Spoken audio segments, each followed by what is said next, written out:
We're up to chapter 299, Reish Tzadik Tes, page 605, Tafreshei, Hemshech Ayin Beis, volume 1. As we approach closely the centennial of when the Rebbe Rashab began this epic magnum opus,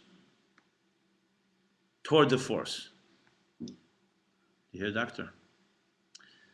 And we're in a very fascinating discussion here, which I shall sum up, where he's describing the ultimate challenge of the dance between the erev and the keli, where Ayin and yesh meet, and the challenge they have in having a dialogue. Remember, is Ayin. What is Ayin? Ayin is defined by its lack of personality, by its channeling something higher than itself.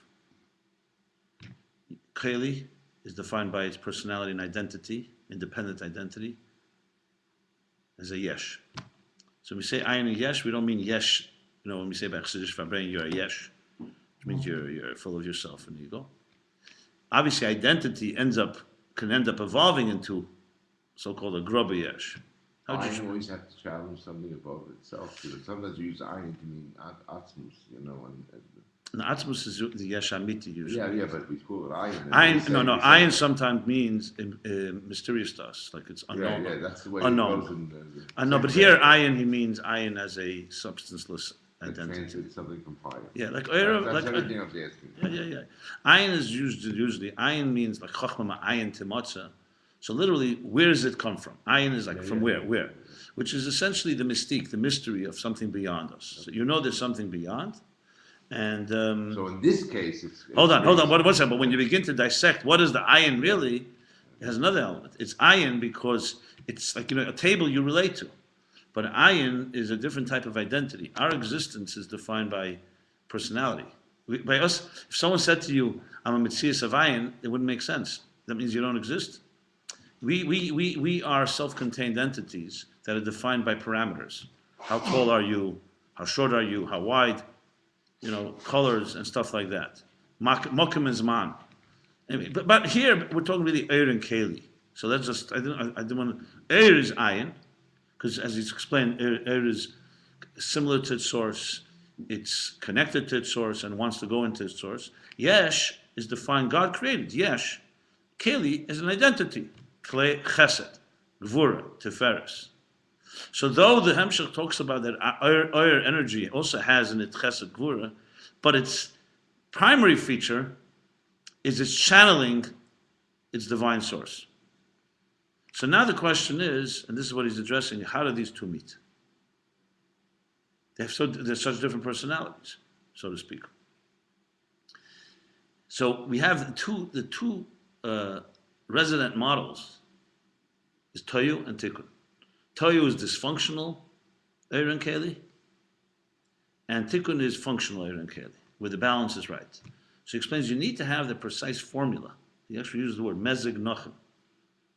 Exact formula to create an exact combination and synthesis to make it work well. Because if the Eir is too much Eir, or the Keli is too much Keli, it's not going to work. So he talked about 4 types of dysfunctionality. 4 types, 4 different ways, 4 possibilities for them not working together. Which are 4?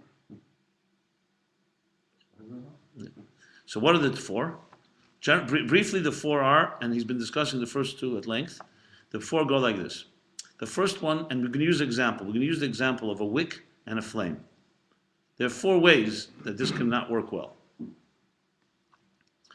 The first way is where the wick, the container, is not combustible. It's not a keli for the Eir. So for example, a piece of metal.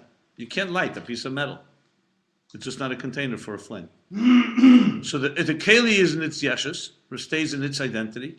The Eir is in its identity, which remains in its Ayin state. That's the example. But it could also be the other way around, that it starts from the Eir. The Eir is so consumed with itself and its connection to its source, like Nadav and Avihu, or the 3 people who went into the paradise. Like he explained. So it's channeling its source, and its identity is bittul,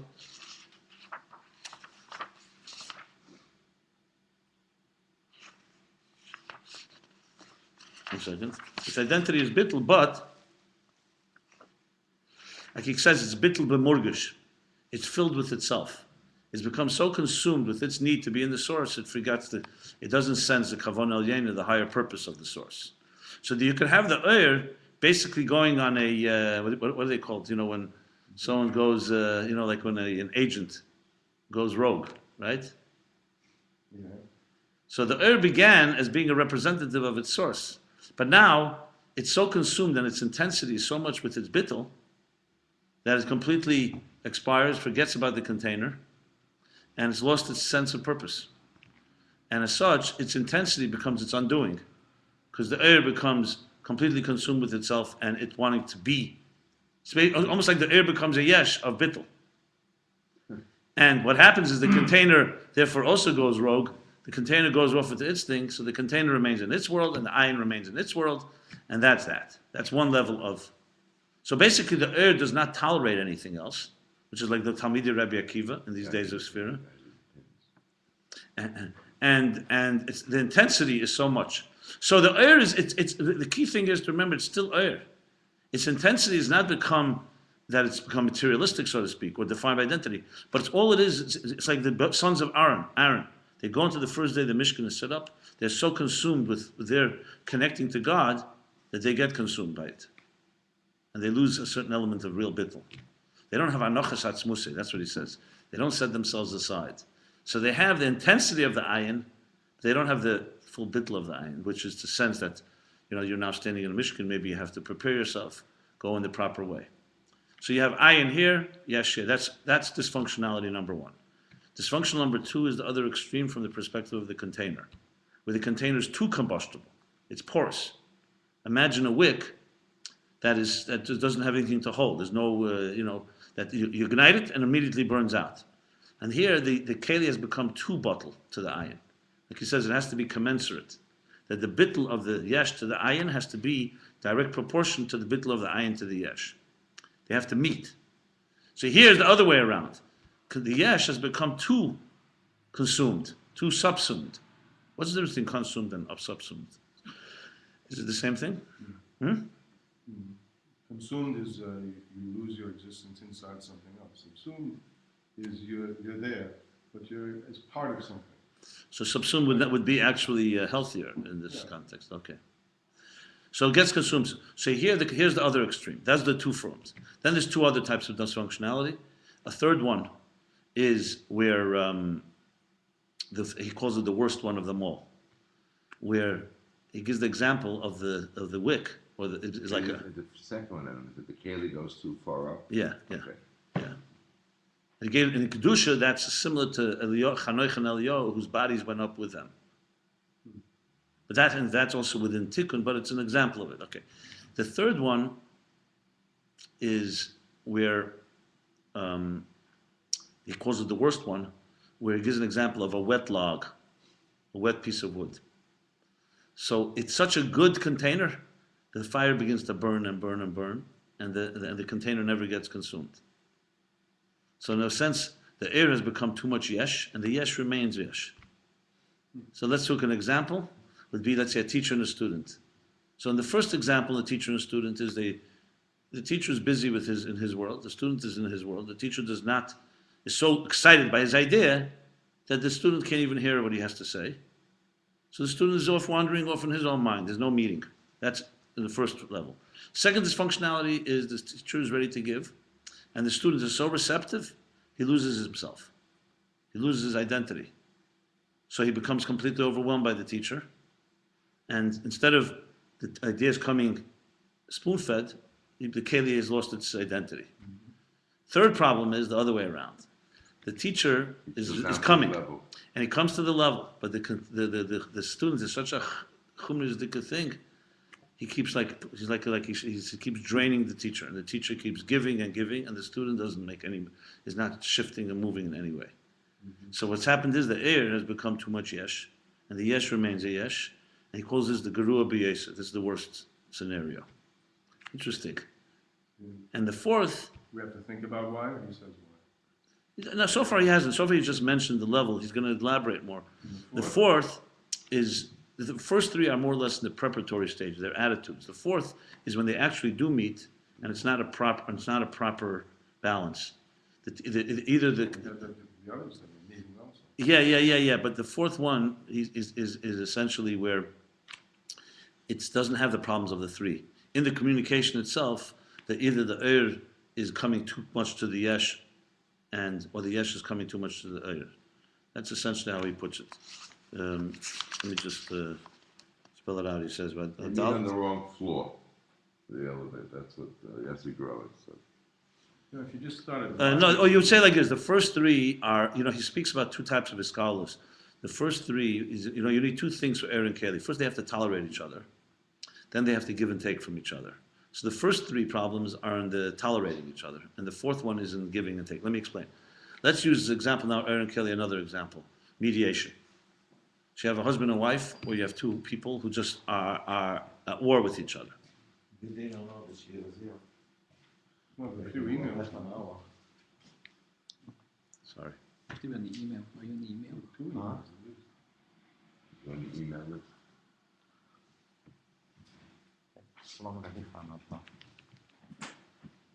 So let's take mediation.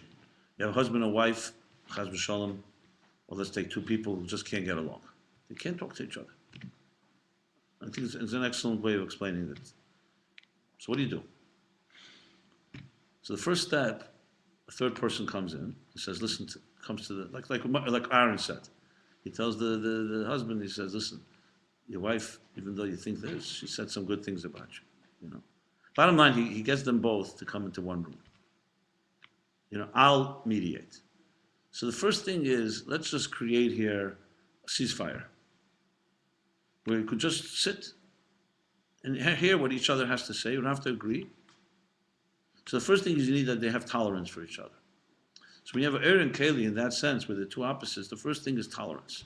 If the will remain in its full intensity, and the Keli will be in its full intensity, they won't speak to each other.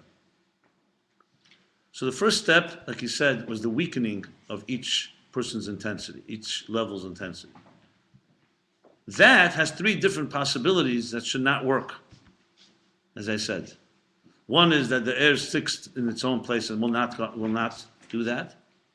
Two, that the container says, completely gets subjugated and completely gets annihilated in the presence of the other, which is also not shalom, it's not peace. That's just one dominates, the other one is overwhelmed, or one dominates and one is subservient.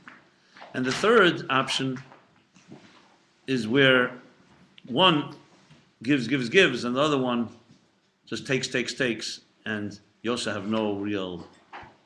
But then, once you get them speaking, there comes a stage of scholars, which is now we need them to learn to give to each other. They start respecting each other. So the first step is tolerating.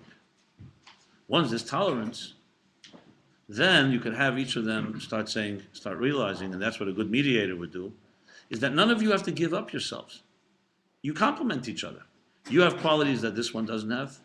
Your wife has qualities that the husband doesn't have, or the partners, or whatever they are. And then becomes not just we're tolerating each other, we actually become one unit that complement each other. This is the classic stages in a good mediation, where we say in the morning, Shnei ksuvim machishim zed zed, two verses that contradict each other. Comes the third verse, machriya beineim. But when we say machriya doesn't mean it takes the side of one, you have two against one, like let's say in a bezdin. Machriya, Chassidus explains, the third verse finds a common denominator between the two, and they both can live at peace with each other. So it's one thing where, there's a disagreement, so we go to a third party, and we follow two against one. But the one is still a dissenting voice. What's machriya? For example, the classic machriya would be, in one pasuk it says, in one verse it says that Hashem spoke from the kaperis, from the cover of the ark. The other one it says he spoke from Oyel Moed, from the hall. So it's a contradiction. Where did the voice come from? Comes a kosav ashlishi, then the Parsha Nosei, that says that the voice came out from the Aron, from the kaperis, but it traveled through the Oyel Moed. So both verses are correct. One is talking where it originated from, And the other one's talking how it reached, how the Jews heard it. So that's true mediation, where you find a common ground between two people and then find how you both complement each other. Toyu is the classic model for dysfunctionality. The erev are intense, the kelim are intense. There's no tolerance and there's no symbiosis, there's no give and take. Like he's discussed earlier, the erev don't tolerate and the kelim don't communicate. Tikkun, the erev get weaker, less intensity. So now, first of all, is tolerance. And then, after tolerance comes iskalus, interconnectivity. We actually can work together. Imagine the organs in the body, God forbid, should each one be on its own, we would have chaos.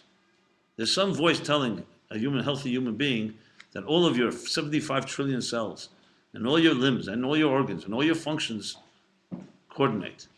I mean, how many times a day does this happen like in almost a miraculous way? You put a piece of food in your mouth. A whole series of events start happening that are all, should one of them go wrong, God forbid, you talk about disaster. You know, how we breathe, etc., etc. You know, I was just thinking about this. It was just, an average child, like 8-year-old, breathes 18 times a minute. Right? So it comes out to be something like 28,000, 27,000 times a day. A simple thing that we do. And we're not even aware of it, you know? Kol neshima tahawal ka. Every breath is a miracle.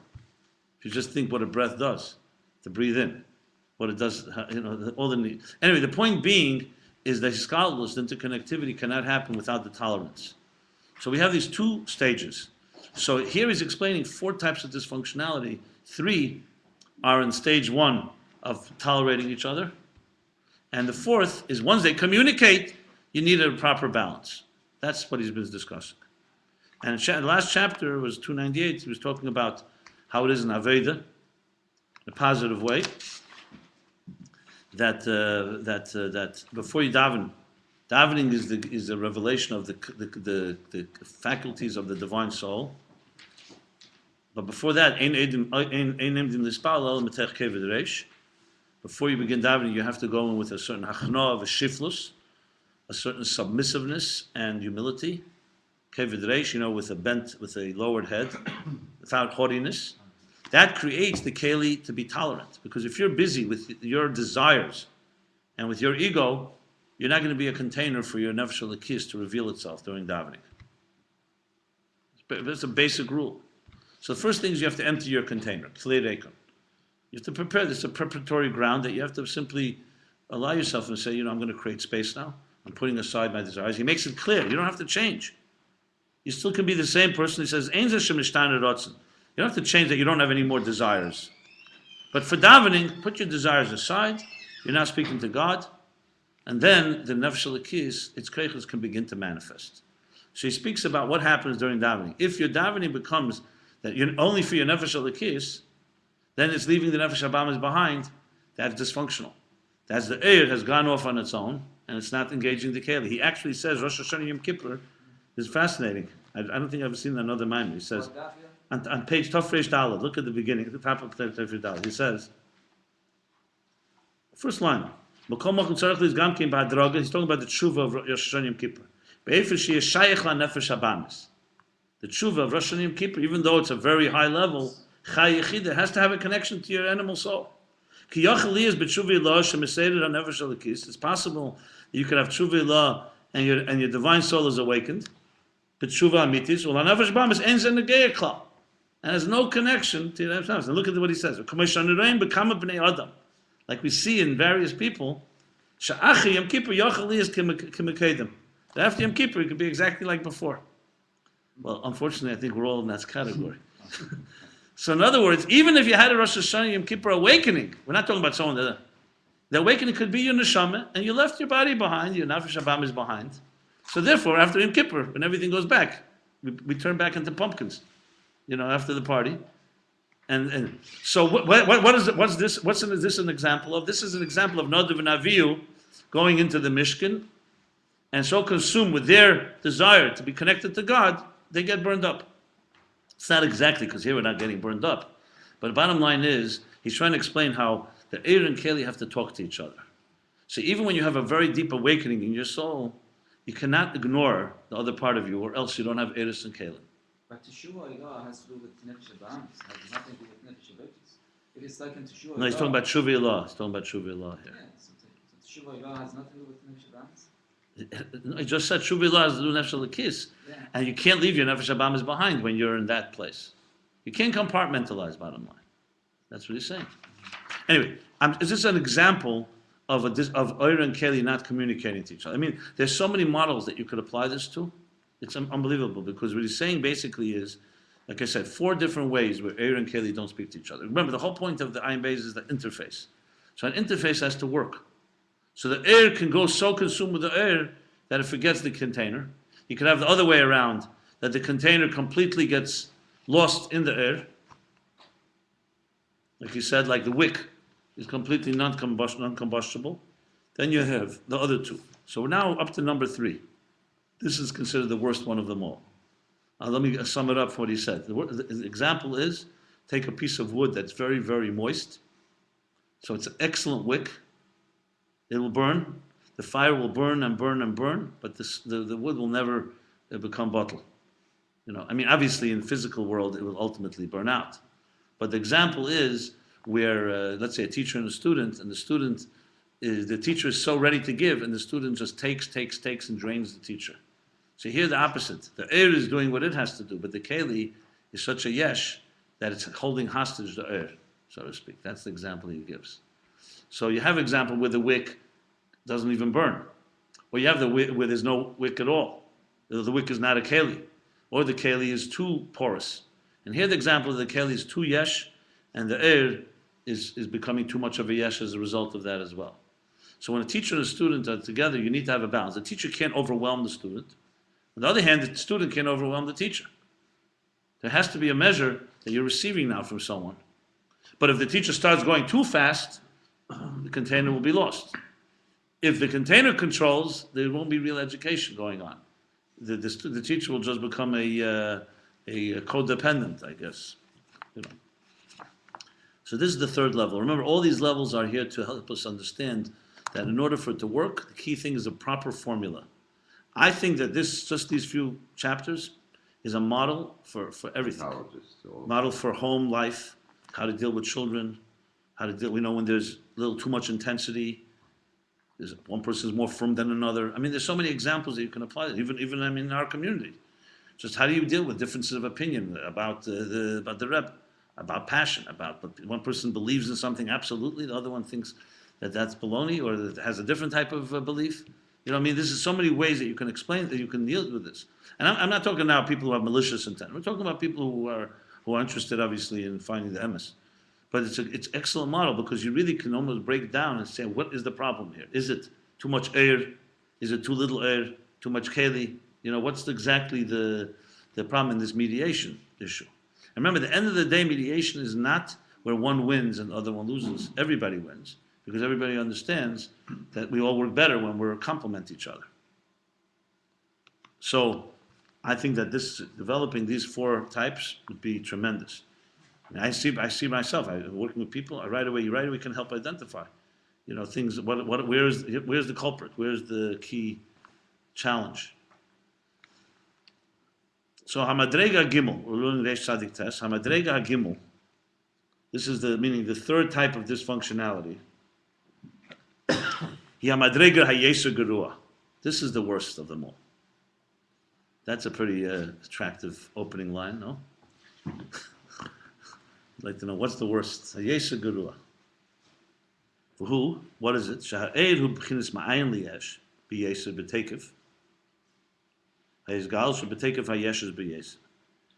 The air, remember, both air and keli have to go out of their own nature to reach to each other. Air is committed to its source. It's a channel for its source. So the air has to go from its ayin, from its state of being completely bottled, to its source, to go into and be ready to manifest in a container.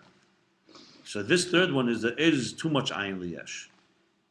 B'teikif haizgalus, with an intensity of revelation, or b'teikif hayesh is b'yeser. And with a very intense yeshes. Well, he's going to explain what that means. Intense yeshes, intense sense of self. V'akeli ein bo b'chinas bitla yesh klal. And in this scenario, the keli has no bitla yesh at all. So the air is going very intensely out of its ayin into the yesh, and the yesh has not moved, is not budged. V'alkein hakeli teisuf keach l'hamshiche liyesh b'yeser. And therefore the keli adds more to draw down this ayin. It's like seducing it to become even more of a yesh. And I said, perfect example. This is in relationships. This happens, unfortunately, in teacher-student. It happens, and I've seen these in stories with the Rabbeim. You have examples of this. When a person comes to you for help, okay, fine, you're ready to help them, and then you start seeing that this person is really very needy, and then we get to the stage of draining you more and more. And as much as you try to like, why don't you do this? You don't see any movement on their part. All you're doing is getting more and more, giving more and more love. Okay, more nurturing, fine. You're chassid, so you're going to give more. You see a person is really needy, okay, more and more. But at some point, it becomes a trap. What do you mean by trap? It's not even necessarily malicious on that person's part. The trap is you're no longer helping them. You've become now an enabler. From one of them. Yeah, you become an enabler. Example is the drowning person syndrome. When a person is drowning, God forbid, you see they start flailing their hands and all that. Even a lifeguard has to be trained, because when you go to that person, they're going to pull you down with them. But you're coming to save them. Doesn't even make sense. Why would they pull you down? Because they're so desperate, they can't even know what they're doing. So you have to know how to maneuver to make sure they don't be self-destructive. So what they say is like, you don't want the good money to follow the bad money, type of thing.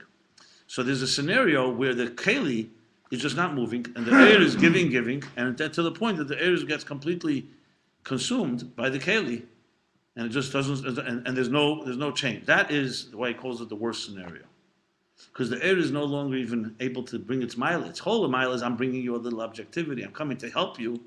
Instead, I've become part of you. I've become a hostage to your. So this is an example that unfortunately happens very often. They call it enabling or codependency. I mean, you have this. Another example would be in domestic life. We have spouses where one spouse is abusive, alcoholic, let's say. I'm using strong examples, or abusive, physically abusive, and you have the beaten wife syndrome. So she'll not leave. Start blaming herself, etc., etc. I'll give a little more love. I'll be kinder. Instead, you're enabling a dysfunctional person to be more dysfunctional. And the name of love, you end up destroying. So this is an example where ayin has lost its power, because it's become like he says. So he says basically, too much ayin liyesh. Hakeli ein b'chinas bitla yesh klal. V'alkein hakeli teisuf keich lamshich liyesh b'yeser. And that's what the keli only adds more keich tamshiche to draw the energy into becoming more of a yesh. V'yesh lemer the yesh ha'er mitzadatzmei u'mekol mokum b'madregas hakdusha. Yesh lemer, you can say that this yesh ha'er that we're talking about here on its own is still in kedusha. Like I just said, the intentions of the person are not necessarily bad ones. I'm trying to really help you. Or a teacher trying to teach. And the yesh of the container that causes the air to cross over and suddenly now become also part of the opposite. I mean, I've never seen this in a Maimon Chassidus quite so explained like this type of level. It's fascinating. This is as contemporary as it gets. I mean, this is the opposite of kedusha. Yeah. So in other words, the air is not. It's an important qualification, because remember we're talking about erev elikus here. We're not talking about some negative air here. The air is coming.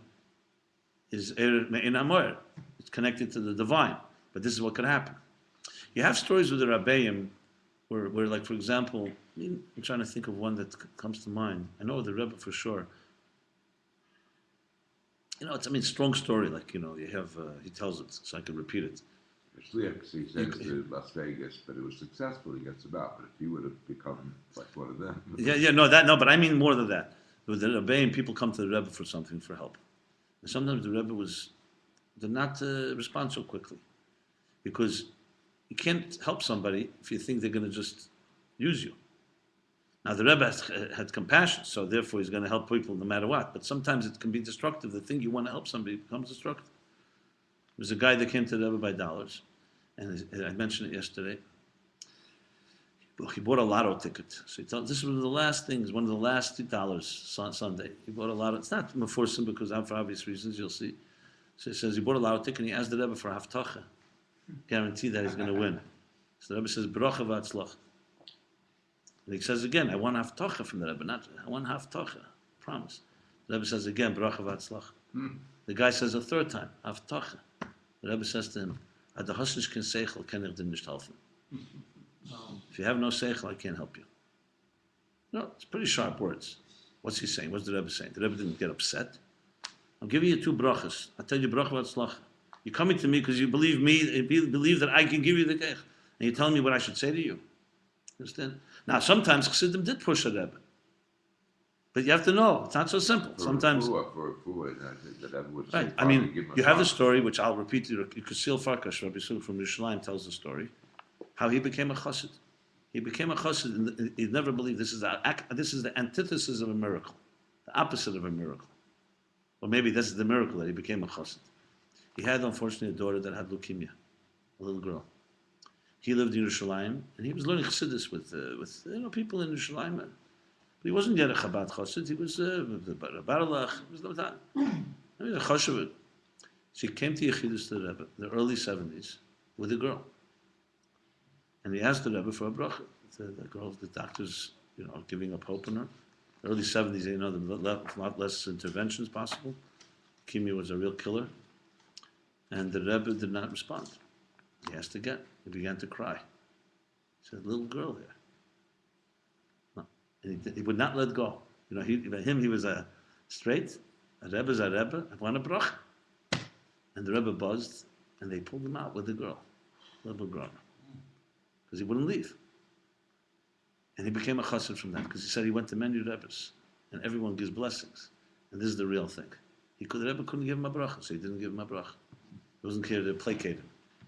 That's what made him a chassid. Now, I don't know if this is an example, actually, for Happened such things after the Rebbe was? You have to wrap partners with the Sefer? Yeah. He tells the story, that's why I'm repeating it. It's not a secret. But I'm blown away by this story because, it's not like it's anticlimactic. It's not like what you want to hear. You want to hear that Rebbe gave a bracha and it saved the child and everything. Many times the Rebbe gave a bracha, and with somebody who was not Makayim. You know the story with Shmuel Gerari. The miracles I remain the chassid. You know that one? The three chassidim. One says, my Rebbe is a great Rebbe, sick and this and it saved the child. This one, I invested a little money, I became very wealthy. Here, I invested all my money, I lost my money. But I never heard a story where the Rebbe didn't give a bracha. There are stories. I can't promise it's a different story. Yesterday, Duchman told the story. The last day, the Rebbe kept Yisrael Duchman before he passed away. So they kept getting brachas. But then the last day, the day that he passed away, they told me yesterday, that they asked the Rebbe. Huh? No, he didn't tell me that. One second. So what happened was, so they asked the Rebbe. They told the Rebbe the matzav is not easy. So the Rebbe said, and he said. So he was about to say the full shleim, he didn't say. So he pulled back. Look, I don't know what's going on. I'm not getting into the mysteries of brachas and how it works. The truth is, the example I gave is not really a good example. I was trying to look for an example where somebody asked the Rebbe for help, and the Rebbe realized that by giving him, he's not really helping him. He's just succumbing to his mishugas, whatever. Anyway, it's just, I don't know, the example with folks is not a good example for that. So the strike it as an example, I just told It's not slight to the topic, but I asked before, the Rebbe boss, the Rebbe boss, there was such a thing? A what? The Rebbe boss, Yeah. As a buzzer? Yeah. there was such a thing? Yeah. There was such a thing. I don't know how often it happened. Look, it wasn't mitzad gevura. It was just a reality. People waiting online. Sometimes people just, what happens? A person doesn't let go. There were people who just wouldn't leave. I know it's not pleasant to talk about, but Was it in the room or is it just by the door? in the room, yechidus. No, but not by the door. Huh? By the door, it wasn't. But dollars, there was no buzzer. I mean, they had to use common sense. There were also people that, They were listening in every second. They knew where everything stood at that point. Yeah, people, Okay, so let's continue here. So this yesh time the yesh is mitzat tzem kamokim badreges hakdusha. So the air is still on the level of kedusha, but it's the keli that brings it into a place that's a hepech, God forbid. She'oz zev v'zeh geirim yachdav, and then this and this, both of them, become partners in this dysfunctionality. She'oz zev v'zeh geirim yachdav yiyeh mechuvonim d'bchinas yesh gomer v'nifred legamri b'madrege tachteina b'yeser. Wow, that's strong words. And then what happens is they become both partners. Zev v'zeh geirim, they both become causes. Mechuvonim, both are now in the direction, going the wrong direction, to become a yesh gomer, v'nifred, separate, gamri, completely separate, but madrege tachteina b'yeser, a very low level. I mean, there's so many descriptions here of negativity, it's unbelievable. Yesh gomer, nifred legamri, madrege tachteina, and b'yeser. In other words, that's why it's the worst level of all. Because here what's happened is, and it's obvious why. Remember, all this is still subtle in the higher worlds. But think about it in our world, what's the worst possible scenario? So when Nadav and Avihu, or the three people in the paradise got burned up, it's not positive. But they got burned up by Kedusha. Okay, so it was not the kavanah, because the kavanah is to be a neshama b'guf, and not to expire in klei hanefesh and lose yourself. When you have the yesh remains a yesh, and the remains a it's also not the kavanah. They're two different worlds. But here's the worst, because what's happening here, the thing that's supposed to save the situation has now become part of the problem. So here we have an example would be, I would use an example where somebody... Drowning situation. You're drowning example. Yeah, exactly. That's the perfect one. Yeah. These two are drowning together now also. Exactly. The one, the lifeguard is no longer...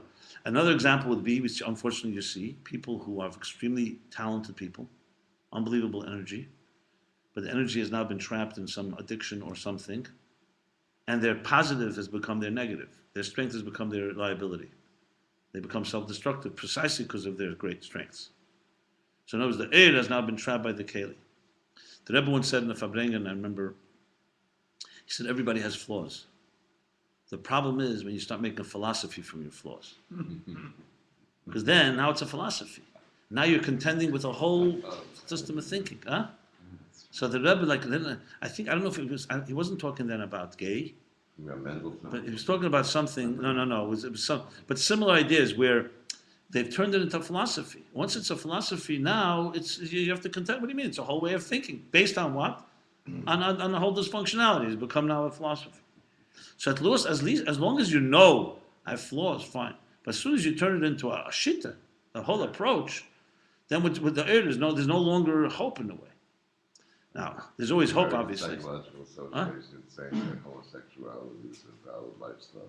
Yeah. Anything. Once it becomes that, then you're no longer dealing with, it's like the cheshech has become erev. Or the erev has become cheshech, even better. So there's no one to talk to. This you have today very common. You speak to people, if you tell them that you believe the world is 5,772 years, I'm not going to talk to you. It's not even, we're not in the ballpark. Or other stuff like that. Which is why certain things you can't even say. Because you right away it's a non-starter. The Rebbe told somebody, you don't have to begin the discussion with the age of the universe. That's not the foundation of Yiddishkeit, It's part of it, but it's not like, until we don't agree in the age of the universe, we can't talk. Well, obviously we could. This is a big problem. I mean, the stereotypes are so profound, and they become philosophies. I was once asked a question, this is not a joke, in a class. I remember it was even televised then on cable TV, that class happened to be. The guy said to me, what do I think about the American Psychiatric Association's disagreement this year, their annual convention, whether religion is just plain delusion or is actual form of psychosis? Those are the two options. No third option. So I said to him, that's like asking somebody, tell me, do you beat your wife with chains or with a bat? He says, ask the psychiatrist, does he beat his wife with a chain or with a bat? He's going to say to me, what do you mean? Who says I beat my wife? I said, exactly. You made two options. He said, no, Have you ever met a religious person that's neither psychotic nor delusional? There are some people, maybe some religious people are delusional. For some reason, more delusional people are religious than not. But that's another story. but there are many people that are not delusional. I mean, the point is, this type of conversation is nowhere to go.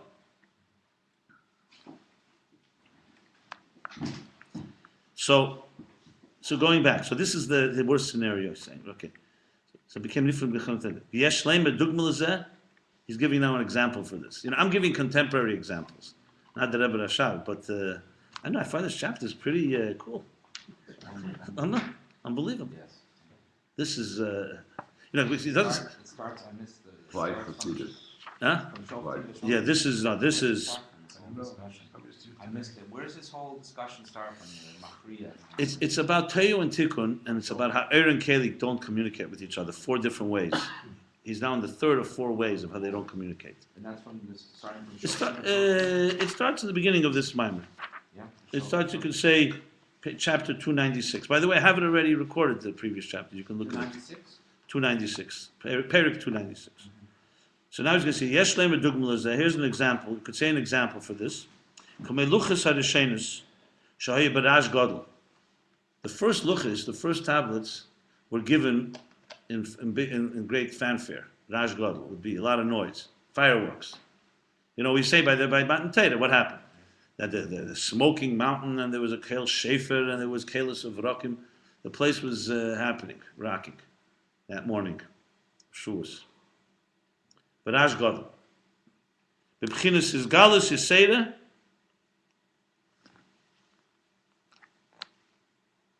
With a very, very intense revelation.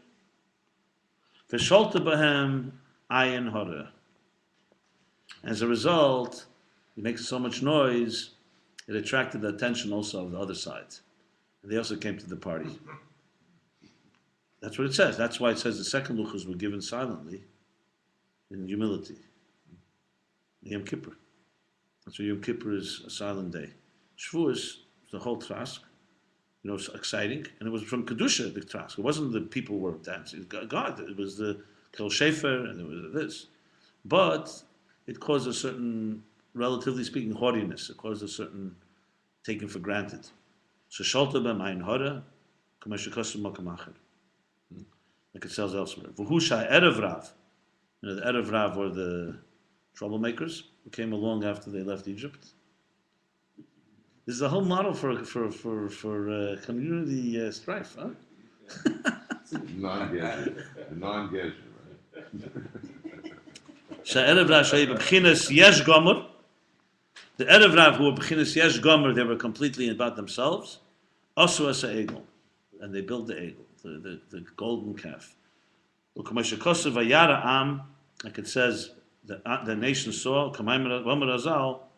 Am elu erev rav. Vayara am, that the nation saw, wherever it says am, plain, the nation, is the erev rav. Erev rav has come from the word expression motive, that they came, they were like, from the Mitzrayim, they came in. Asafsuf, right. Mixed in. Yeah, mixed in, right. The Neshamis Yisrael hem b'chinas bittul be'etzem. Neshamis Yisrael are fundamentally bittul. Aval ha'erev rav shei b'chinas yesh gomer b'teikef ha'is galus hididu es ha'er b'yeser. And they contaminated the neshamis. The erev rav, who are yesh gomer, which is the kelim in this example, u'b'teikef ha'is galus, and they were now in their full glory, fully, they were now riding high. What did they do? Hididu es ha'er b'yeser.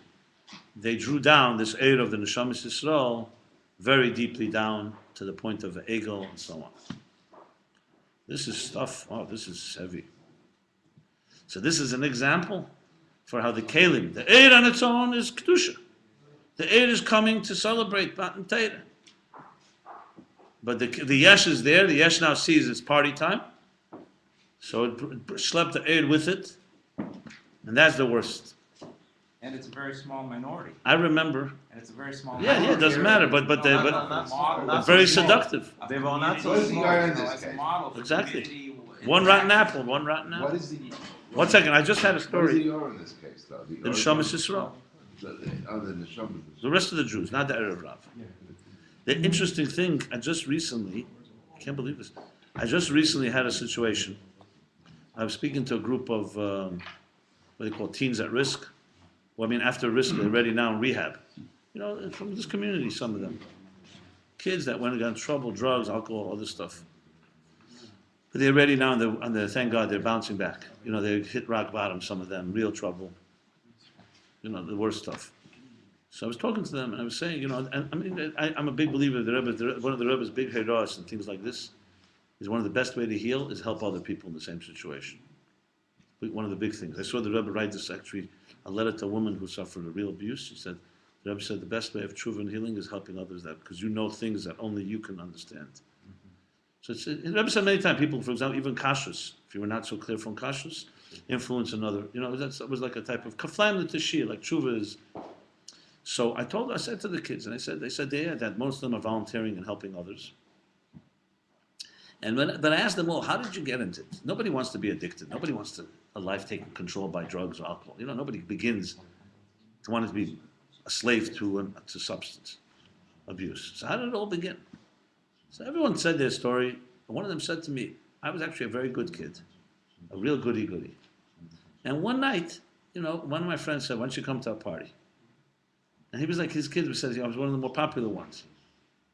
And that was it. I went to the party, you know, it's exactly like this. He said it was really bad guys there, but I didn't want to feel standing out, so I gave into the peer pressure. And I smoked something, whatever it was, or he took something, and then started the descent for him.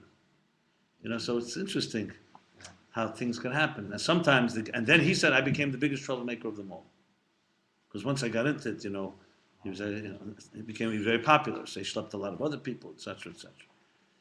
So it's interesting. In other words, the point is that when you're dealing with people, the easy way is just to say, you're the bad guy, get out of here. Very often it's the good people who got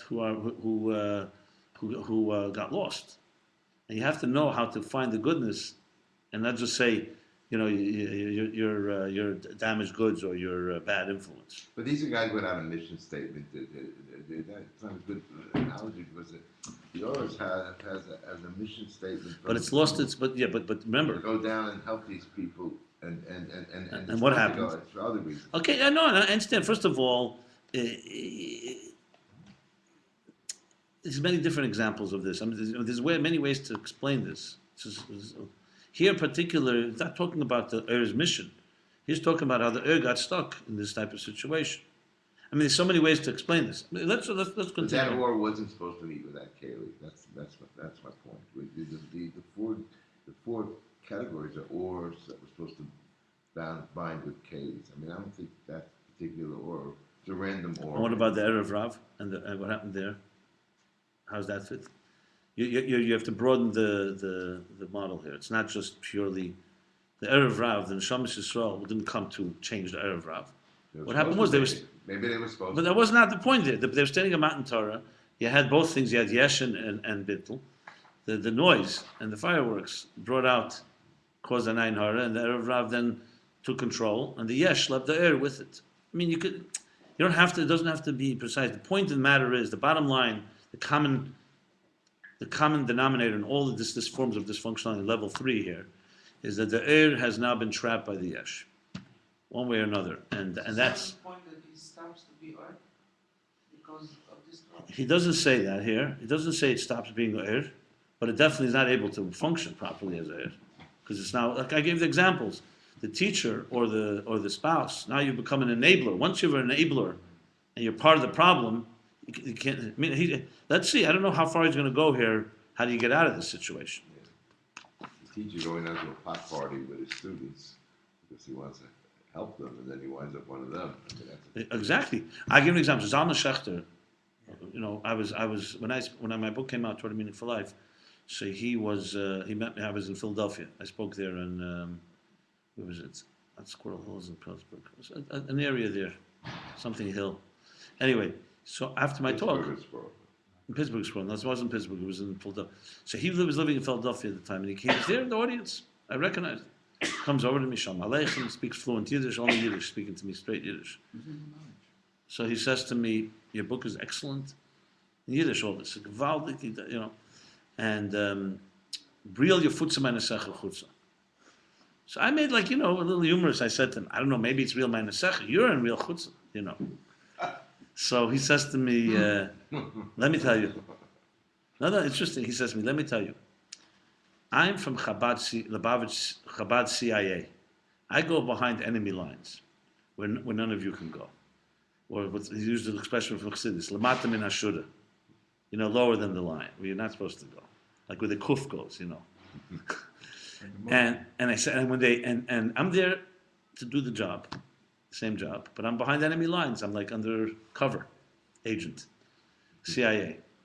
And when they catch me, you have to disavow any relationship with me. But we both wink to each other. We know we're on the same team. Ooh. That's what he says to me. So he's a sharp guy. So I said to him, Rabbi Zalman, that's very nice. But if you were crying every night there, then you have to be there. You look very happy there. So he says, I said, fine. You know, I have no problem. Some people have to go Mesiras Nefesh to go Shlosh Kupsat Meyas.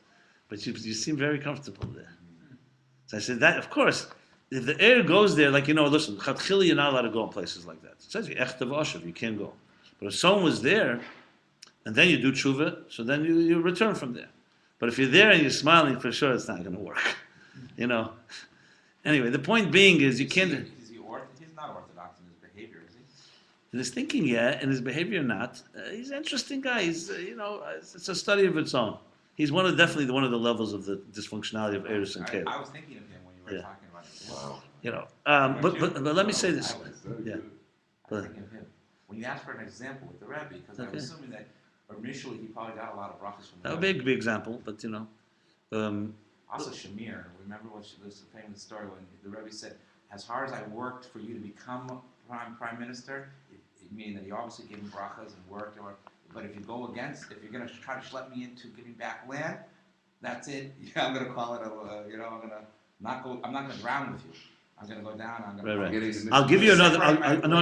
I will give this example. It says in Kabbalah that Rizal says that the chet of Adam and Chava when they ate from the tree. What was Adam's kavanah? Why did he want to eat from it? You know, which remains mysterious. What did it? It just became hungry. Wanted to have an apple. You know, well, it's not an apple actually. Wanted to have one of the other four opinions. You know. Or what means he wanted to know good and evil? What does this mean exactly? So he says what it means, Arizal, that he wanted to go into the world of klippos and be mavara them from there. But it was not the time yet.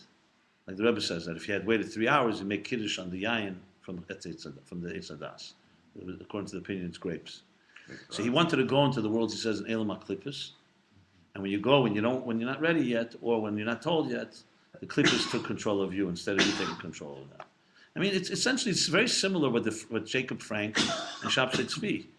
I mean, in Jacob Frank, what he did with the Kabbalah, since it says that the highest Nitzutzik sparks are in the lowest places, the Chatchil, let's have illicit relationships, and he turned it into a whole sex cult. This is where Kabbalah, a complete distortion. This was the Ashita. Obviously, it was self-indulgence.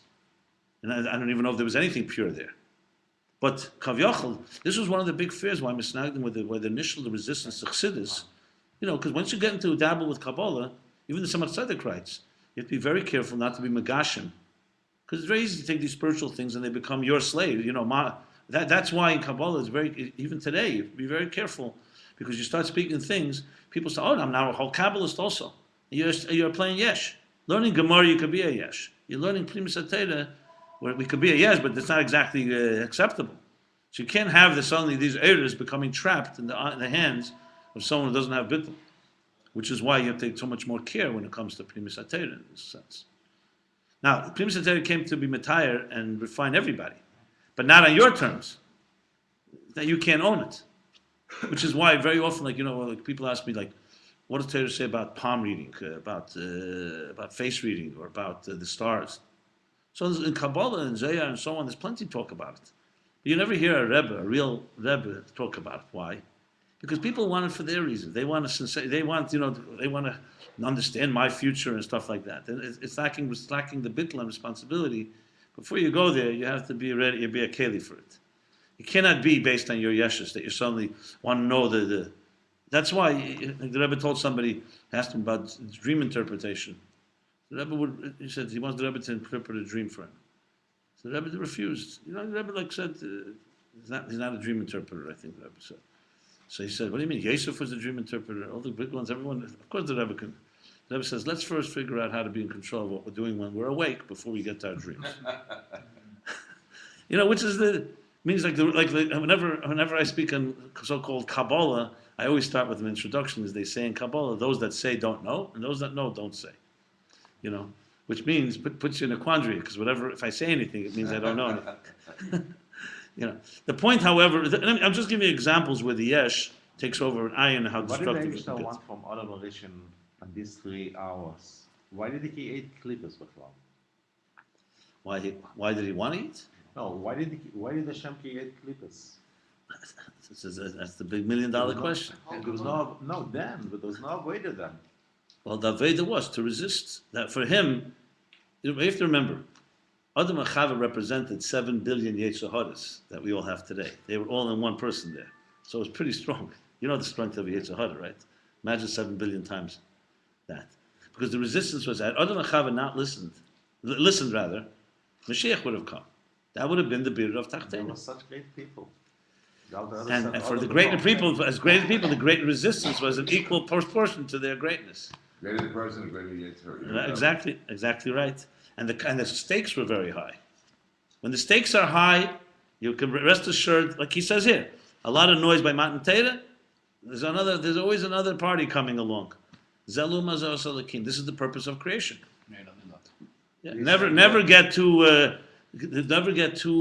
overconfident when things are going well, because there's always another party there to try to take Maybe advantage. that's what happened to us in the nuns. It happens very often. I mean, the arrogance that comes from taking blessings for granted is much worse than the clip of poverty. But this is a very dangerous thing. Maybe nothing happened. Maybe. I just said maybe. Well, kamoy hanefilim. Let's continue here. Well, kamoy hanefilim hayabaretz. Wow. Now he's comparing it to the nefilim hayabaretz. The end of Bereshis. Some malachim that complain to Hashem, look how bad people are. So Hashem said, really? Why don't you go down? Let's see what you do. So they were called the nefilim. Nefilim means those that fell down. They were thrown down. So the kamoy hanefilim hayabaretz. The sheidish hanefilim hu mebchinas hateyu. The root of these nefilim, of these fallen down ones, is from the world of Toyu, from the level of Toyu. Shanikra Anshe Shem, they're called Anshe Shem, men of name, meaning yesh. The Bechina Shem Ban Shenofel B'Shviras Hakel. This is the Shem Ban that fell down in the shattering of the vessels. So this was the Nephilim. The Nephilim were the worst of them all. Complete yesh took over. They began as Ayin, but they became complete yesh now. Because Malachim, very nice, you speak nicely in heaven. Go down with his real world, and you tell me what happens. And he didn't have the ability. But Chassidus says, Neshamas Yisrael have that power because they come from such a powerful place, they can go down to earth and not be completely overwhelmed. A Malach doesn't have such power. Va'inyan hu, you're now going to explain this level. That apach nitzutze shenaflu he nitzutze er. I'll explain what this means. The 288 sparks that fell when the kalim were shattered are sparks of light. Let me just give you a little introduction, because I know this is a topic that we're so commonly nitzutzeir, but it's all based on a pasuk. There's the pasuk in the Torah that says, the second pasuk goes like this. Bereshis bara Elokim hashamayim v'haaretz, v'eretz ha'isa toyev v'vayu, v'cheshach al pnei ha'tehem. And then comes pasuk 3. Right in the pasuk 2. V'ruach Elokim merachefes al pnei hamayim. This verse 2 is as cryptic as it gets. Verse 1, God created heaven and earth. Earth was toyev v'vayu. What does that mean? V'cheshach al pnei ha'tehem, and darkness covered the entire existence. V'ruach Elokim, the Spirit of God hovered over the waters. So, which water, what spirit, hovering, what's going on? So Kabbalah explains that that first God created existence, and then it came through big tzimtzum, which is the cheshach. That's why the third verse will be Vayemer Elokim Yehi Er, that's the kav. So this big Tzimtzum Cheshach, what did it create? It created a distortion. It concealed the divine. And ultimately, it would evolve into the world of Tayu, where the energy in the containers cannot get along, because there's no, Lifnei Tzimtzum, before this, everything is in its place. Here, there's chaos, but God did not create Magdim Refuah Lamaka, so he put in, he implanted the solution. That's Ruach Halakim Merachefes Al Pnei Hamayim. Ruach Shel Mashiach, it says, and Merachefes is a key word. Merachefes, what does it mean, hovering? But Merachefes, the Rizal says, is the same letters as Rapach Mes. That's where we get the 288. Rapach is 288. Mes, that died from the shattering of the containers of Tayu. That's the connection. Eretz says Tayu v'Vayu, and it created a state of Merachefes. But on the Merachefes, is within it lies the sparks. That is the Ruach Shel Mashiach that ultimately we have to reveal. Right. So this is the source of the concept of Netzutzik Dush. Is that when it says mes, it refers to the Rapach Netzutzik and Shenaflu Minar? Right. Mes. Rapach Mes. The fact that they fell down is the same as being mes. Yeah. Later, for example, when it's the end of Parsha Vayishlach, when it talks about the different Esav's lineage, the kings, it says Vayimlach Vayamas 7 times. Those are the Malachim of Tayu that talk about Shviras. That's Shviras Hakel. Vayamas is Shviras Hakel, and each one is a sphere of Tayu. These are the children of Esav. That's why we're told the story about it. Yeah. This is no. I'm saying it because a lot of people don't realize like there's a connection. The sources, the Torah has sources. It's great. Yeah, the Pachnetzutzik Dusha are the 288 sparks that fell. Energy. This energy that, in other words, when the container shattered, the energy within it also fell. So you have the containers all over. That's the Gashmis Elam. And there's the sparks that also are around. Now remember, these 288 sparks break down into many more. That's why. Both. I think he makes. Let's see what he says here. In different places, the Kelim are the Chemer Hageshem, and the Tzutzis are the sparks within Gashmis. But they're all scattered. Today they're scattered. They're no longer organized.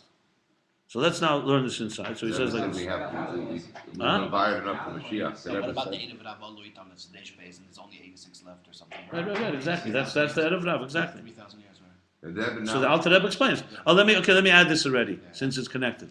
So it says erev Rav Aloitam. What does that mean? Erev Rav is 202. So it says that the 202 are the 202 of the 288 sparks, leaving 86. That came out in Mitzrayim. They found those. And the 86 is all these thousands of years. So the Alter Rebbe asks in the Tere'er, 202 Netzutzis in 210 years. And 86 in 3,000 years. So he explains that then they were Neshamas Kolis. So the work of one person was able to get a lot of netzutzis. Today, the souls are broken into parts. So we can do much less of the job. And in other places, it says also that the 86 are harder netzutzis. They got the easy ones. We're the bottom of the pot. Which is why assimilation, in a sense, is the last. The sparks are the people who are going to go in the darkest places. The example given, like the people going into a cave to mine a cave. So the top levels, you get diamonds, but you don't get some special diamonds. The diamonds that are the hardest to get are the place you got to go get covered completely in dust. When you come out of the cave, you can't even recognize, you don't see, it doesn't even look like a Jew. But he went to the darkest, he got the greatest sparks. So the last sparks are the hardest, obviously. The Rebbe said in Tafshin Nun that we finished the 288. So there's another discussion. Enough for Mashiach. When you finish, it means you're on the threshold. The whole 288, no. Yeah, the Rebbe said that. He said that, yeah. That's probably again, I think he said enough for Mashiach. Right, I like that. What do you mean? It's all well. But the what? What? People ask the question, when the Rebbe says the Vodas of Birum is Gemarno or Gamagrandik, so how could there be still Ra in the world? I mean, we see that we still live in a Gnostic world. So how do we understand that thing? The Rabbi Gel gave I think also I thought it was very. He said his one was an investor. He used the analogy, the marshal of an investor. An investor invested a project, and he has a goal in his mind. of how much profit he wants to make from this investment. He has a goal. And if he reaches that goal, then his initial kavan is completed. And what happens, but that doesn't mean he couldn't make more money, more profit. So, meaning that the Abish had a certain amount of voda that had to be accomplished to be worthy of Mashiach coming, and which is like the profit of the Rizavivor. And we've reached that level. Doesn't mean there can't be make more profit, and that's what's going on right now. So once Ela Dover Sof, how when we stop? I beg to differ, and with all due respect to Rabbi Mengel, I would not agree with this at all, because then it's endless. Much more. The whole thing is more profit, more profit. Mashiach is the goal. I happen to have a little privy information, inside information, because I asked the Rebbe this question directly. Okay, so that's why I can go with my strength, authority. When the Rebbe first said it, it was Tafshin Nun. I heard it by Fabrengen. The Rebbe said like this. The Rebbe said that the Friedrich Rebbe said that all we have to do is finish polishing the buttons. And now we've already polished the buttons as well. The first time the Rebbe ever said that was Beis Nis and Tavshim Amchez, the same Yechia Melech Sicha.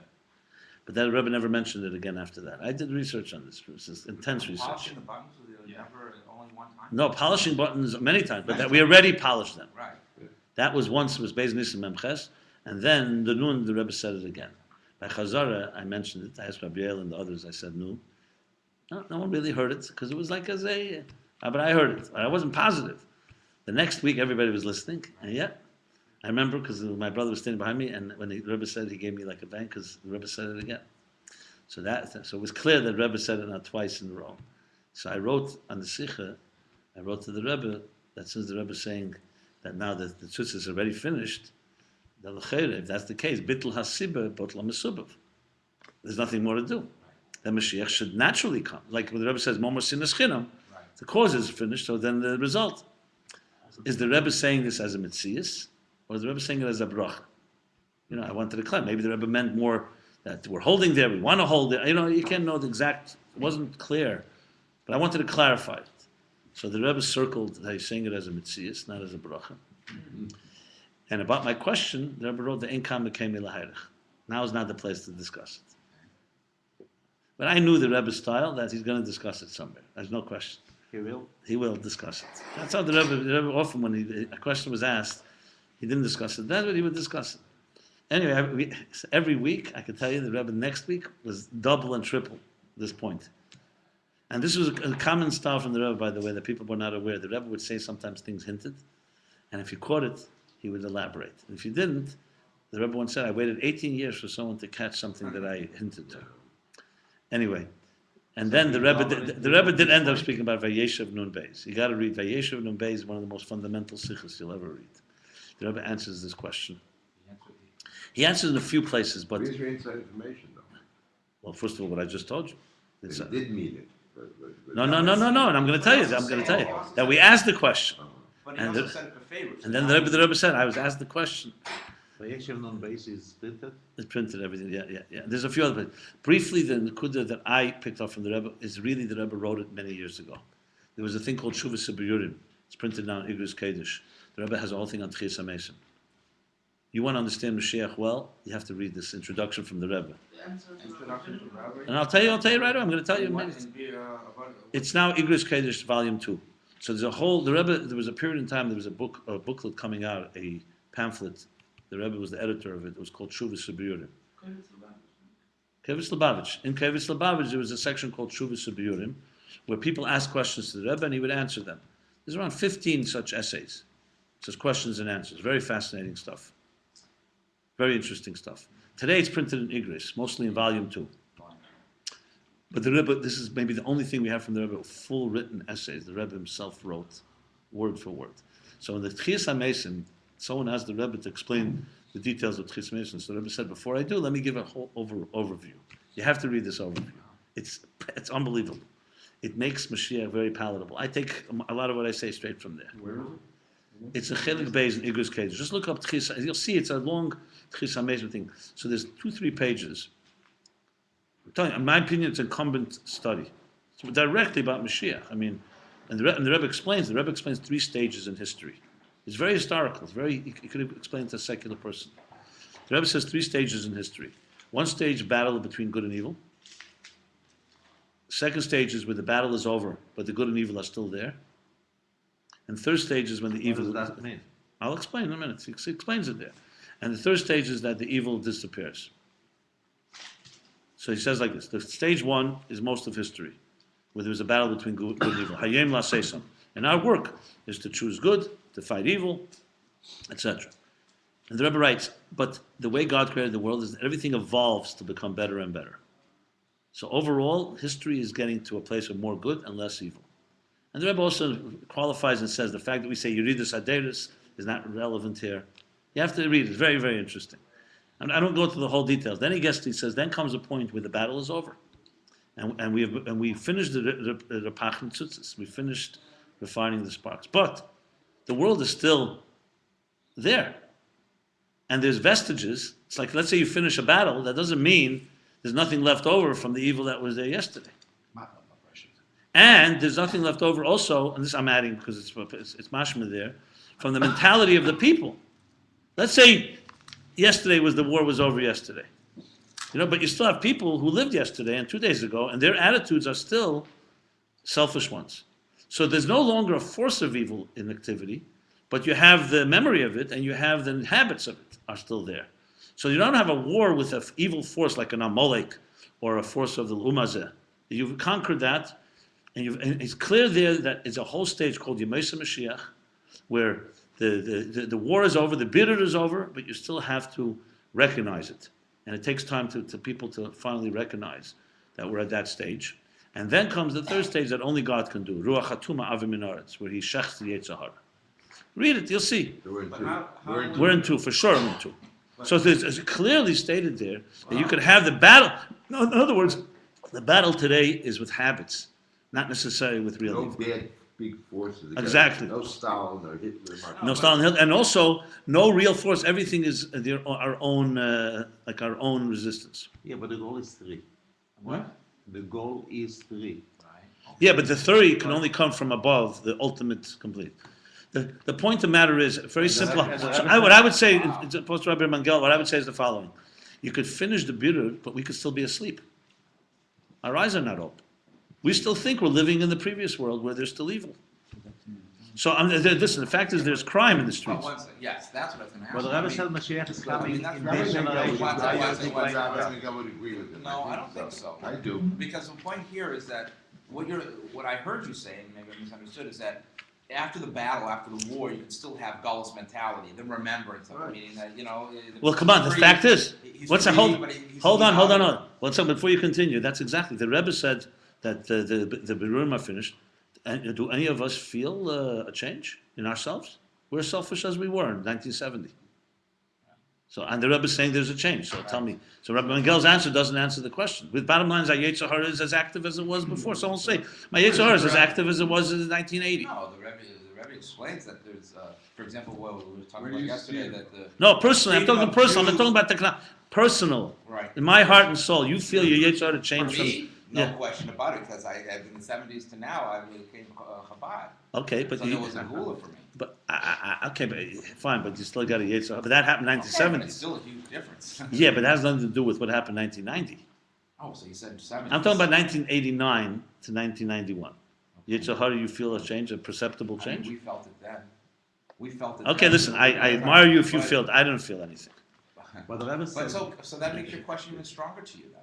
Well, about what your answer, or You're what not Rebbe gonna answered be- you. I don't But what the understand. Rebbe said, you have to. No, Oh, okay, it's really a different discussion. Let's one second. I the Rebbe have. said that No, I just want to say one second. Hold on a second. generation. What One does second. The that Rebbe mean? said you have to open your eyes. That's the question. What does that mean?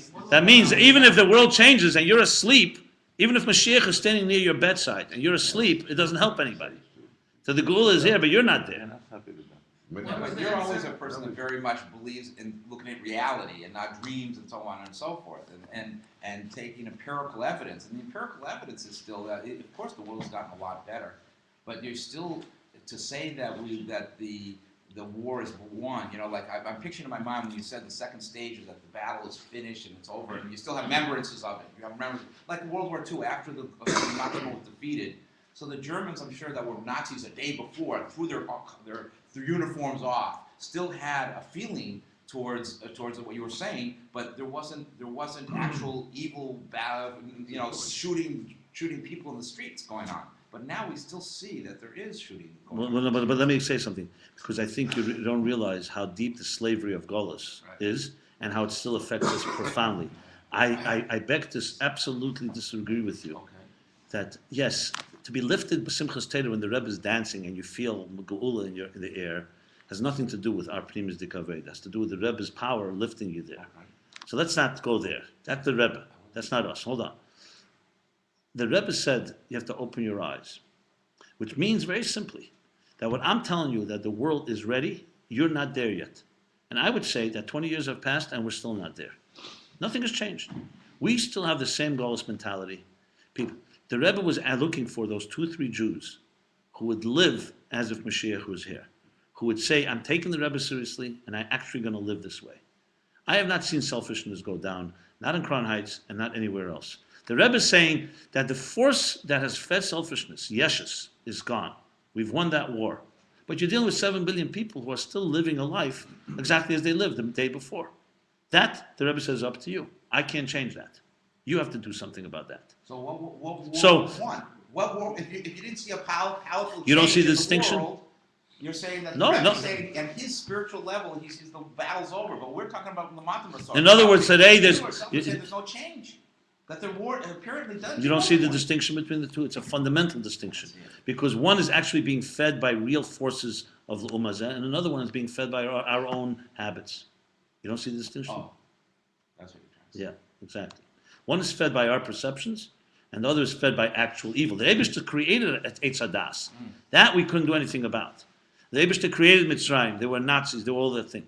Today he's given us all the freedoms, and you have the ability to live exactly as the Rambam says. Eisa kol ha'elam lo yiyeh l'das Hashem b'levad. You couldn't do that 500 years ago. 500 years ago, if someone you started living das Hashem b'levad, a pogrom started, God forbid, and then they were expelled, and then they took your children, and then they drafted us, and then they killed us.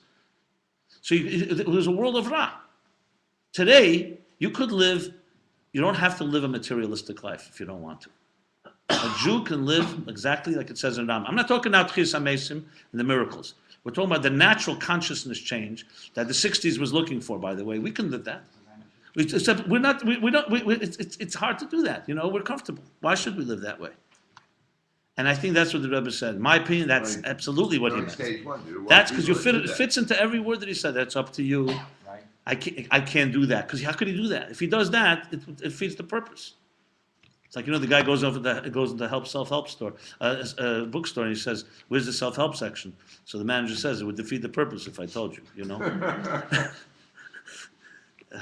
The point is, anyway, this is a whole other discussion, and look at the Tshuva Siburim, let's just forget the picture, and we can talk about it. I'm not adamant in disagreeing. I hear what he's saying, but I can't. It's inconsistent with a lot of things.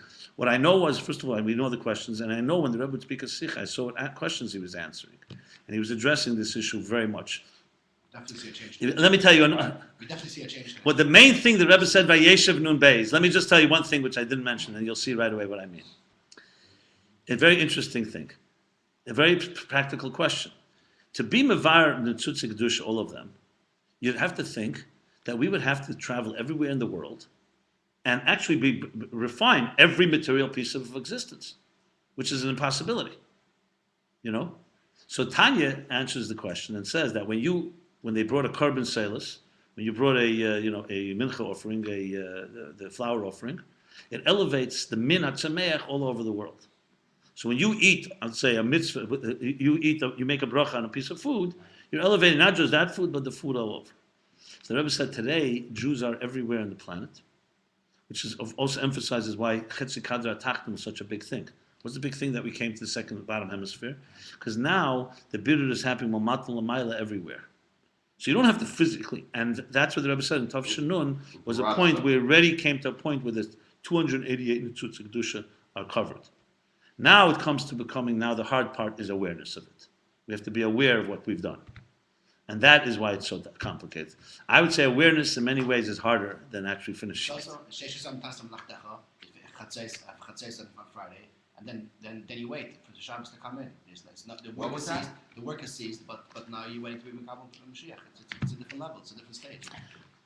I wanted to finish this chapter because I have to go soon. So let me. How long would take this stage? Tavshin Nun, that's what it was. But the Rabbi said No. This is a big dilemma because here's the question. The big question, the big elephant in the room is like this. Since the Rebbe said, Chof Ches Nissen, that it's up to you, and so far it doesn't seem like we're doing much. So the question is, if it's up to us, is it always going to? If it's bad news, right? So what? Somebody said to me when Rabbi So in other words, is it going to hold up until somebody does something from us, or is there going to be Rahmanis from heaven and just say, "Hey, forget about it. Up to us, it's not going to happen that way." That's a big question. So I have to say, as long as we're alive, and any of us heard these words from the Rebbe, it's Hashgacha Pratis. I always say the same thing again and again. I think maybe we're too old, but there's a new generation. We learn from the Arab Spring. There's always the next generation. We have to maybe encourage the young people to create a revolution. Unfortunately, they've become very jaded. They've become corrupted by us, to be very blunt. And you have to encourage them. What the Rebbe did, the Rebbe grabbed 18, 19-year-olds. He didn't grab 40-year-olds. The Shluchim were all 19, 20, 21, 22 years old when they went out. So I think that's what we have to do. We have to make sure the next generation, with our, let's say, seasoning, creates a major revolution. We need to have Mark Zuckerberg's, Page, these guys, Larry Page, Sergey Brin, in a spiritual revolution. That's simple as that. That's what we need to have. I'm convinced of that. What do you want them to do?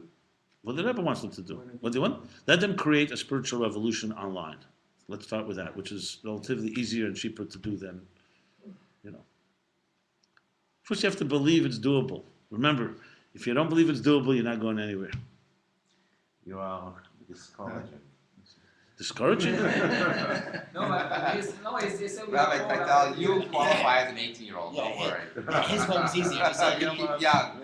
You It's easier keep to say young. and everything is okay. All your pullers. No, but Simon is being humble. He's saying we are all, but he's doing a lot on himself. So that's why the king says discouraging. What? I think someone says discouraging. Yes. Something, this has turned into a type of a seminar here, but I'm the first, anyone wants to have a discussion on this, it has to be as seriously taken as you have a business meeting. That's the way to do it. You cannot do it in a Azach Sidishem Alava Malka. You're talking about serious thinking. If you really take the Rebbe serious, it would be no different than building an entity that's going to change the world. It's a movement. That doesn't happen in a Kalach Yad, in a halfway discussion around Rice Krispies. So make it not halfway. But the question is whether who's really mobilized and interested. We're all interested. Really?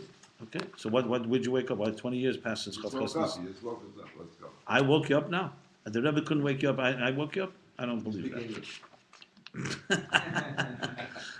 No, you're giving the insight what the Rebbe said. That's basically, so it's a little more eye-opening.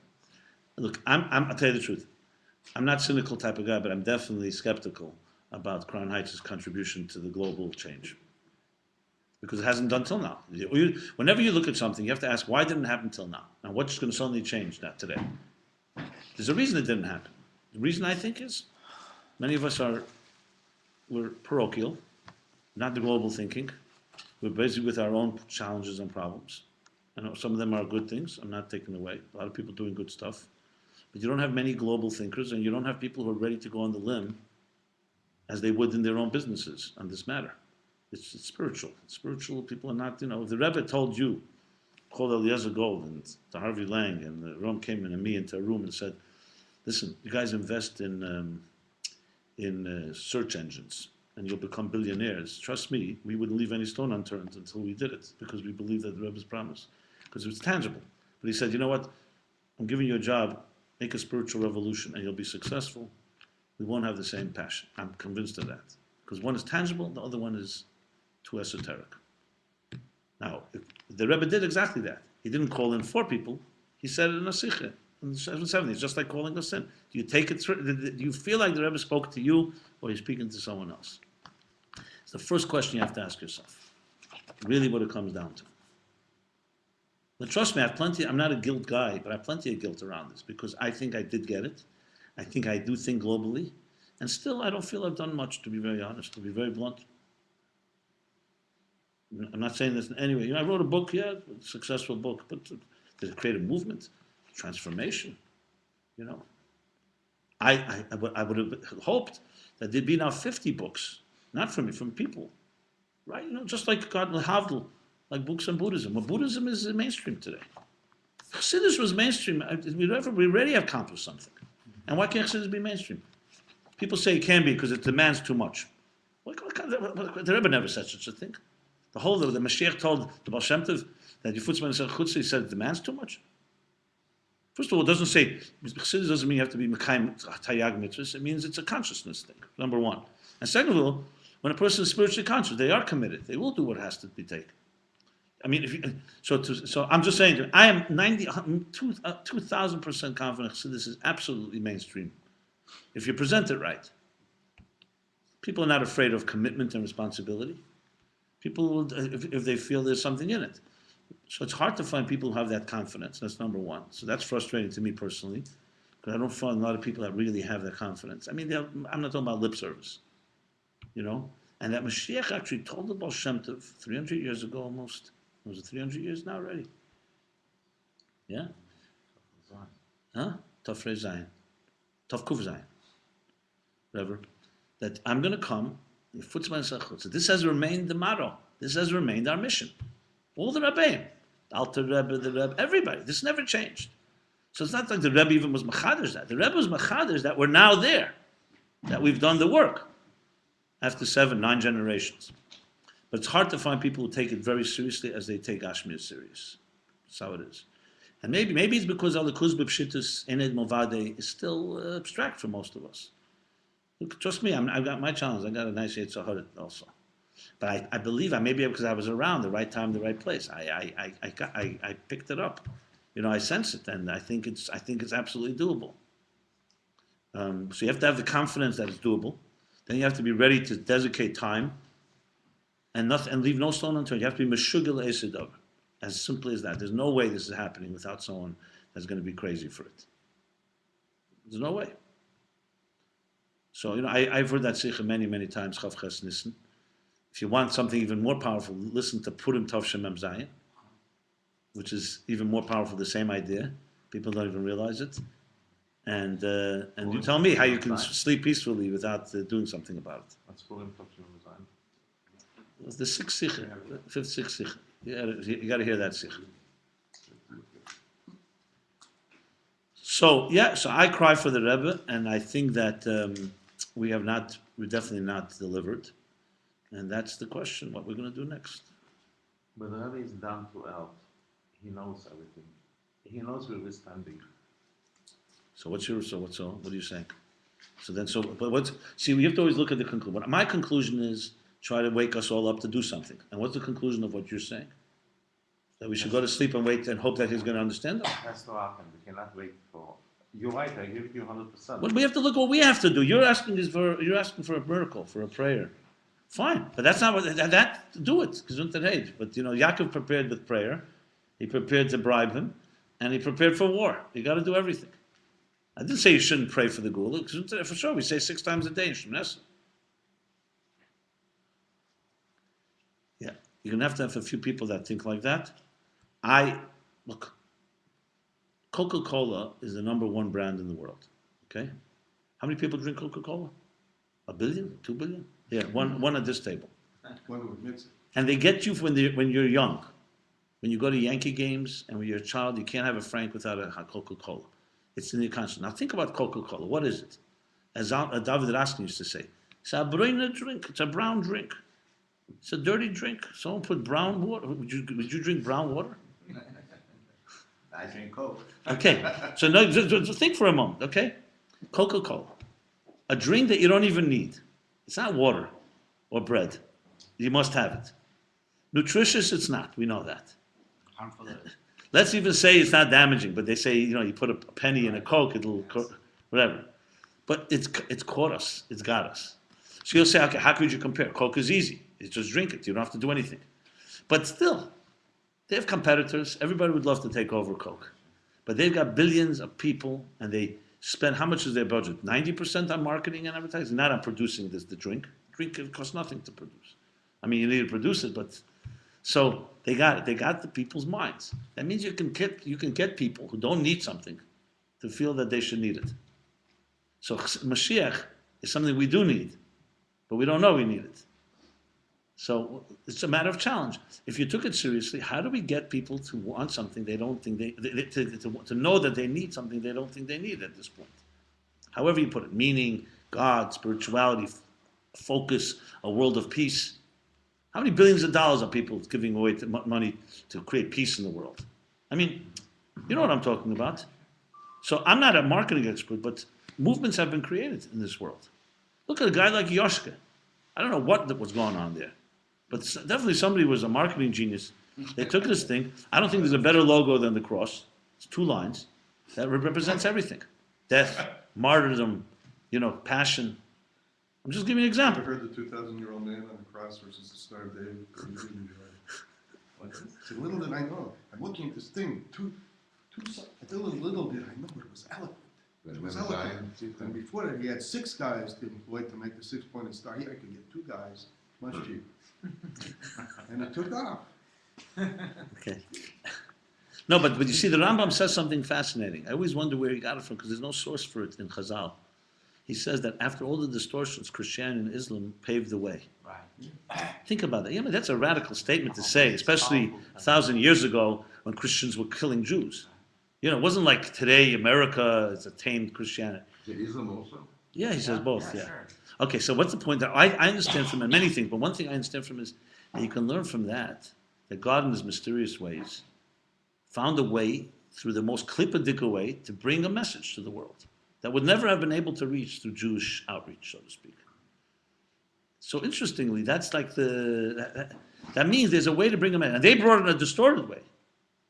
There's 2.5 billion people on earth that believe that this guy, this Jew, is going to resurrect. Can you believe this? I mean, they're like nuts.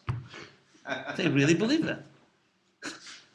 I was reading. I remember what's his name? He passed away recently. He was the big one of them from the right wing, a big writer.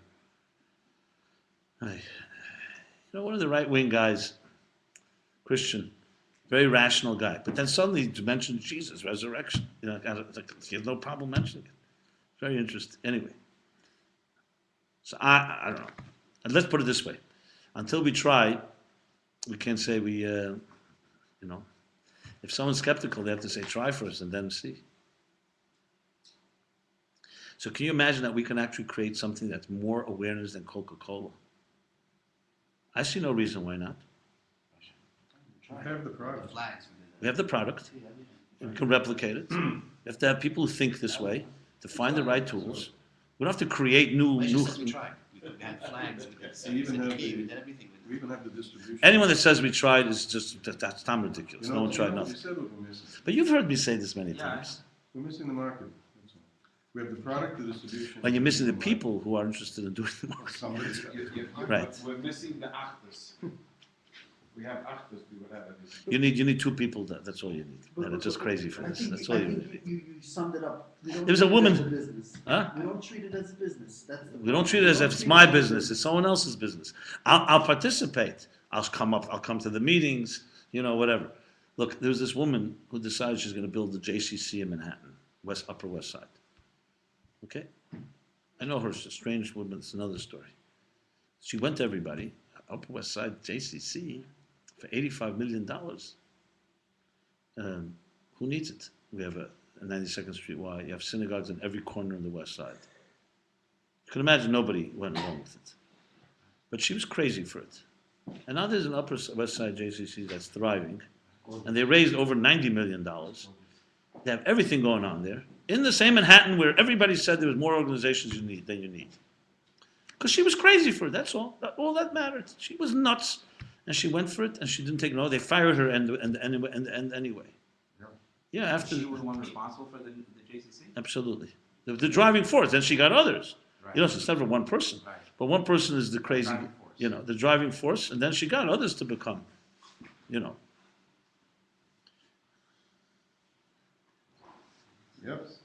So how does this fit into what we're learning here? Now it's already, I got already, Ruach Mashiach. Shana Zeged. yeah. We're gonna have to do this parak again. We're gonna have to stop here because I gotta go soon. It's all recorded. I know you love this. Well, let me say this. I'm in, but I can't do it alone. What can I tell you? I've tried to some extent. I'm still trying. I'm not giving up. But it's hard to do it alone because I have my strengths. I also have my weaknesses. I'm not the best at implementing. I'm great at vision, ideas. Implementing is its own science. Execution. There are people who need to execute. And, together. Maybe we can put together a team here. I'm in. Maybe we can learn Thursday nights. No, because the second session, because otherwise we run out of time. Seriously, that you mentioned you might be interested, you might be available for one other session. I've been doing every morning with Yecheskel, by the way. It lasts this whole week. Really? What's this? It's private? No. You're welcome to come. I mentioned 8 o'clock in the morning. That's for learning. Tomorrow morning too. Simon, that's for learning. I was talking about Too late. You talking about for verbranking? Yeah. No. That's what you're talking about. No, I know what he's talking about. He's talking Iranian. No, learning. Where's that shit? What if I Simon?